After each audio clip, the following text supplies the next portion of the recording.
क्या मामला है? सर हमार शादी हुई बाढ़नी। ससुर का नाम मूलचंद यादव, आदमी का नाम अजय यादव, देवर धीरज यादव। जब से हमार शादी हुई साहब तब से मैं बहुत प्रताड़ित करत थी। 9 साल हमारे साथ 9वें साल शादी लगे हुई के बाबा, लेकिन उस समय मैं लहान से रहा ना मरी ही गरी ही कतो फरगा लैके कतो कुदार लैके दौड़े ही मरी ही गरी ही कहीं जे जब मार करबे हो कले रात बिरात दारू गांजा पी कहीं उलरी बैठी है तब वो नाई रहाई देते मारब गरिया लगाए हैं। अब माँ बहन है फोन फाती है कहीं धमकी चमकी नहीं फोन कह कैसे अब कहें सुने।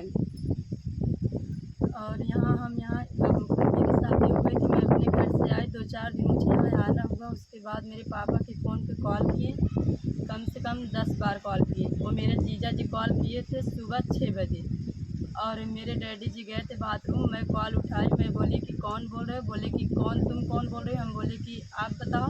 इतने पे लगी गंदी गंदी गाली देने मुझे और बोल रहे थे कि फलानी माता चौथ कहाँ, उनसे बात करवा दो, बोल दो उनको कि उनको हम उठा लाएंगे, उनके पास एक औलाद है, निर्वंश कर देंगे, या कर देंगे, हुआ कर देंगे। बहुत ढेर सारा गाली दिया। हम बोले ठीक है रख दो, पापा आएंगे तो बात करवा दूँगी।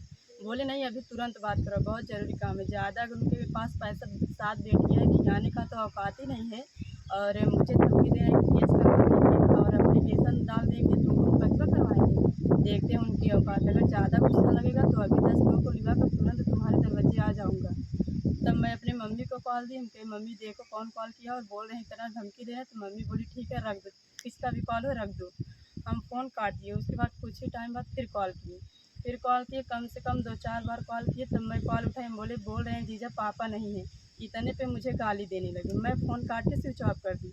उसके बाद फ़ोन पापा से बात नहीं करवाई। पापा आए जब वो आए तो उनको फ़ोन दिए तो लगभग 5 बजे शाम को कॉल किए थे। उसके बाद हम लोगों को कुछ नहीं बोले, जो कहना था हमको कहे। उसके बाद 5 बजे जब कॉल किए मेरी पूरी फैमिली बैठी थी यहाँ और तुरंत इतनी घटिया घटिया गाली, इतनी गंदी गंदी गाली देने लगी। जो पास में बड़ी मम्मी आई थी, दीदी लोग थी, सब लोग सुनकर हैरान रह गए कि बताओ ये इनके कोई कोई मानेगा कि उनके दामाद जी हैं कॉल किए हैं।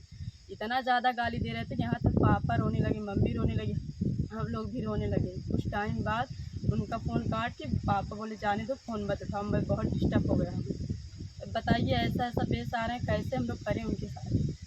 और हम लोग पढ़ने जाते थे वहाँ कटारा में इंटरमीडिएट कॉलेज में एडमिशन करवाते। 10वीं का मेरी सिस्टर का एडमिशन हुआ था और इंटर का मेरा था, लेकिन दोनों का एग्ज़ाम साथ में ही हुआ था। लेकिन इन लोगों को धमकी चमकी से इतना ज़्यादा हम लोग डर गए थे कि यहाँ तक कि एडमिशन करवाया भी, एग्ज़ाम आ भी गया था पास में, मगर फिर भी एग्ज़ाम हम लोग नहीं दे पाए। बोल रहे थे कि अगर आओगे तो यहाँ से उठवा दूँगा, कट्टा बंदूक लेकर टहलता हूँ, मेरे लोगों का यहाँ पहुँच है, मुझे सब लोग जानते हैं, यहाँ से गायब करवा दूँगा, या हुआ धमकी दे रहे थे। तो पापा बोले एग्ज़ाम मत दो। कौन बोल रहे थे? अजय मेरे जीजा जी बोल रहे थे और उनका छोट भाई बोल रहा था धीरज जी, बोल रहे थे कि यहाँ आना मत। पापा बोले ठीक है जाने तो पढ़ाई बंद कर दो बस। और पास में उनके साथ में एक अमर नाम का लड़का वो भी रहता था। अब उनको मैं जानती नहीं हूँ कहाँ के हैं, लेकिन रहते थे वो भी उनके पास।